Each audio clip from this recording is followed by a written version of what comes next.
Visión sobre el vicio de la incredulidad y la virtud de la fe. La quinta imagen tenía aspecto de hombre, a excepción de su cabeza. De las rodillas hasta las plantas de los pies estaba sumergida en las tinieblas. En su cabeza no apareció ningún otro rasgo salvo que estaba completamente llena de ojos de color negro, entre los cuales había un ojo casi en su frente que mandaba resplandores como de fuego ardiente. Llevaba la mano derecha en el pecho, pero en la izquierda sujetaba un bastón y se envolvía en una capa de color negro, y dijo: palabras de la incredulidad. No conozco otra vida que esta que veo y toco, y que puedo palpar con mis manos. ¿Qué recompensa me garantizará una vida sobre la que hay dudas? En cambio, la vida material, digo, esto existe, y bien, no existe. Y así, preguntando e investigando, viendo, escuchando y conociendo, nada logro encontrar sobre la otra. Y si en lo que la naturaleza permite ver, doy con algo que me favorece, ¿en qué sentido me perjudicará? Yo no camino por ninguna calle, ni me adentro en ninguna disciplina, sino en las que conozco bien. Cuando quiero volar sobre las alas de los vientos, soy derribado a tierra, o cuando interrogo al sol y a la luna sobre lo que debería hacer, me responden muy poco. Cuando percibo algún sonido, no sé si puede favorecerme o perjudicarme. No sé qué significa prever.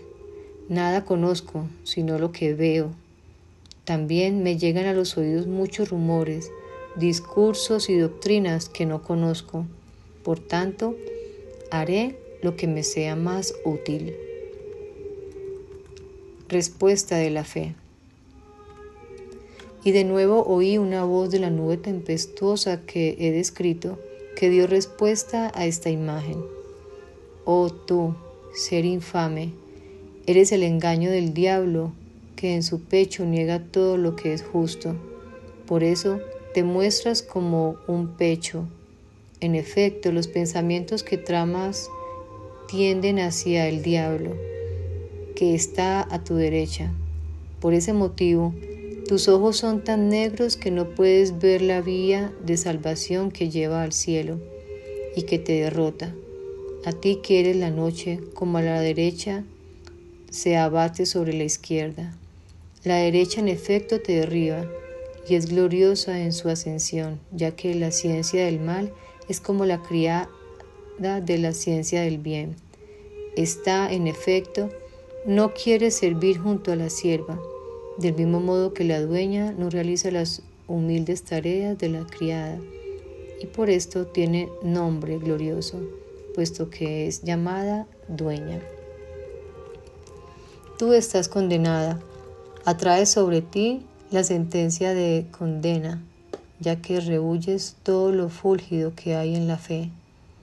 Tu modo confuso de razonar siempre produce el pecado en los hombres que engañas, puesto que no quieres caminar por el camino de los mandamientos de Dios. Yo, en cambio, con la fe alabo a Dios junto a los ángeles, ya que deseo todas las cosas que pertenecen a Dios. Yo escribo todos los juicios con los querubines, juicios que los querubines pronuncian tal como los ven en Dios. Pero también formulo juicios sobre todas las cosas a través de los profetas, de los sabios y de los escribas. Y también todos los reinos del mundo resplandecen en mí a través de la justicia de Dios. Soy espejo en Dios, puesto que resplandezco en todos sus mandamientos. La incredulidad, su comportamiento y su sentido. La quinta imagen representa la incredulidad que viene aquí detrás de la desobediencia, porque cuando los hombres han elegido la desobediencia, llegan a la incredulidad y a negar a Dios. Tiene aspecto de hombre, salvo que su cabeza, ya que sabe bien que Dios existe y sin embargo rechaza venerarlo dignamente, porque como vuelve su mente a la incredulidad, está privada de aquella recta iniciativa que le permite conocer a Dios a través de la fe. De las rodillas hasta las plantas de los pies está sumergida en las tinieblas antes referidas, porque no se muestra dúctil a la verdadera fe, ni se mueve hacia la fe verdadera, sino muestra claramente querer estar inmóvil en las tinieblas del rechazo, puesto que la palabra y en obras ignora completamente a Dios. Sobre su cabeza no puede localizar ningún rasgo, salvo que está completamente llena de ojos de color negro, entre los cuales, casi en su frente, hay un ojo que a veces manda resplandores como fuego ardiente. En su mente no existe prudencia, sino solo necedad de la ciencia humana. Con sus intenciones íntimas de crecer en lo oscuro de la incredulidad, llega a la plenitud de su incredulidad cuando mira a su alrededor por todas partes, realiza todas las obras de la incredulidad y con descuido rechaza la luz de la verdad que realmente ve. En efecto, muchas veces los hombres que rechazan la fe afirman poseer una recta fe, mientras que sus actos abundan en toda mezquindad tramposa. Por tanto, entre sus insensatas intenciones, que no logran mantener ocultas en el corazón, dejan a veces filtrar una mirada casi resplandeciente de fe, mientras confirman la propia incredulidad yendo a indagar en las fuerzas de la naturaleza y en la disposición de las estrellas. Y cuando resultan engañados, de nuevo ponen en ellas su esperanza, pero allí no podrán hallar ninguna esperanza de llegar a la santidad y a la luz de la vida. El hecho de llevar la mano derecha en el pecho y que la izquierda en cambio sujete un bastón, significa que los hombres perversos que quieren la incredulidad son, según los afanes de su corazón, perezosos para las buenas y santas obras, pero en las malas acciones ponen vana confianza. Por eso, dividen a Dios en dos partes tratando de investigar a Dios en las características de los elementos de las criaturas superiores y en las inferiores, sin alcanzar la verdad de la vida.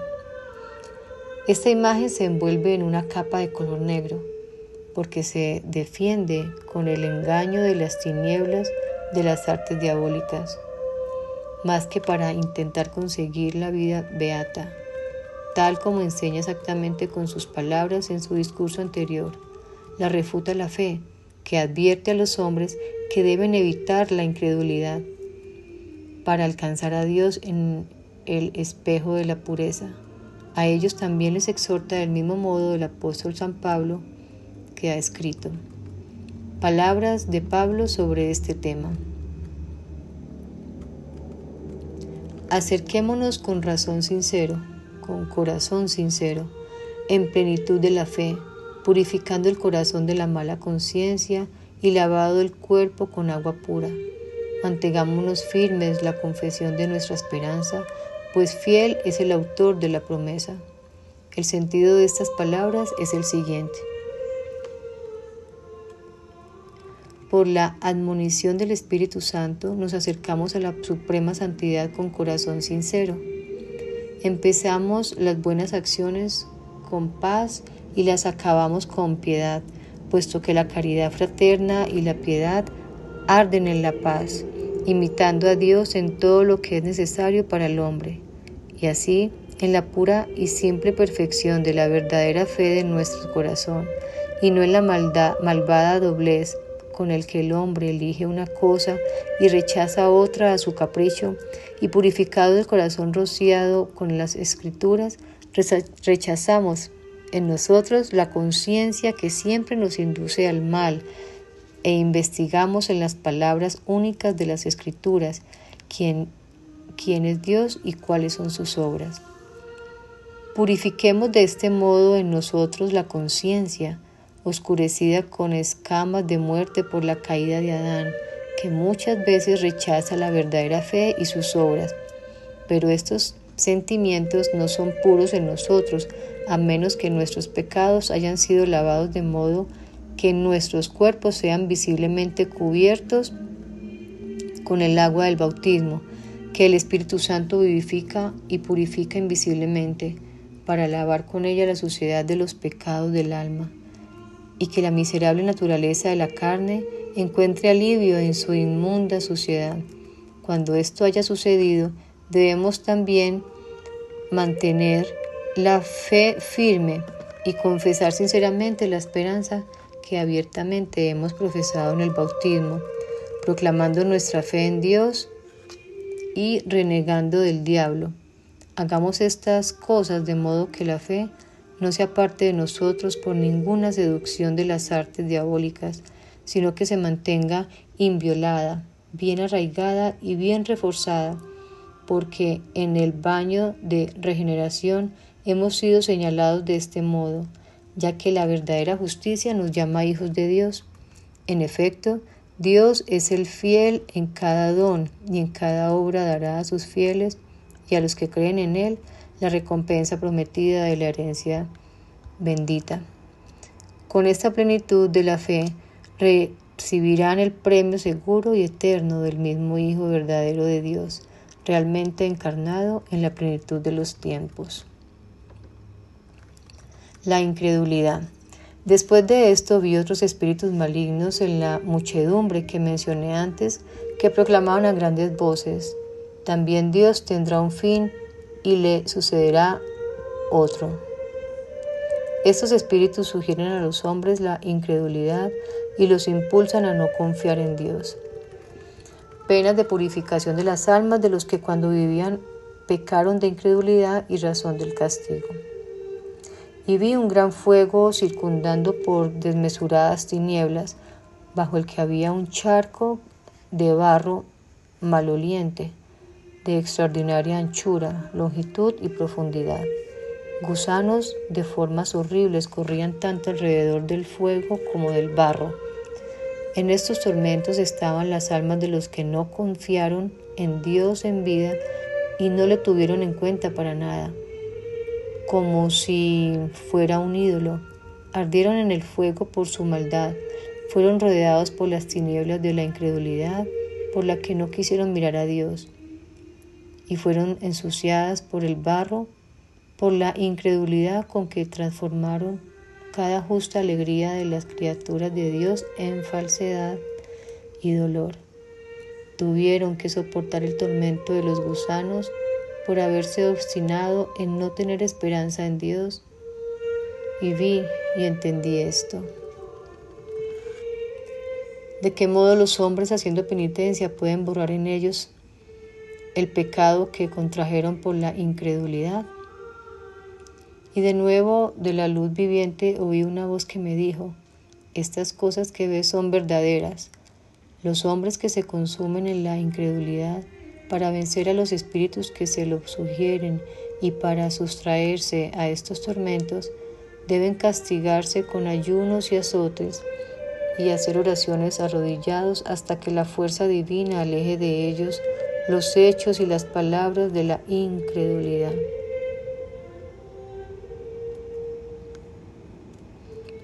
La incredulidad, que no confía en Dios ni en los hombres, desprecia la creación de Dios. La incredulidad se opone a Dios y lucha contra los hombres, pues no confía en Dios ni en los hombres, pero muy a menudo dice para sí: ¿quién soy? ¿Qué he sido? ¿Y qué seré? Los que pronuncian estas palabras son ciegos porque no tienen esperanza de salvación en Dios. Y como no confían en nadie, no quieren conocer ni el día ni la noche. En efecto, cuando no quieren conocer a Dios, niegan el día, y cuando no respetan con temor sus juicios, no temen la noche. Y como son desleales con los hombres, menosprecian la creación de Dios, puesto que en sus elucubraciones son ciegos, sin tener un orden de vida justo. Por eso se ha dicho de ellos. Palabras de David sobre este tema. Se desvanecieron sus intenciones por su mucha impiedad. tú los dispersas porque te han irritado, oh Señor. Estas palabras deben ser interpretadas del siguiente modo. Los perversos caerán en la vaciedad de su maldad cuando queden privados de sus conocimientos, lejos del consuelo, de la salvación, de la alabanza y de la gloria.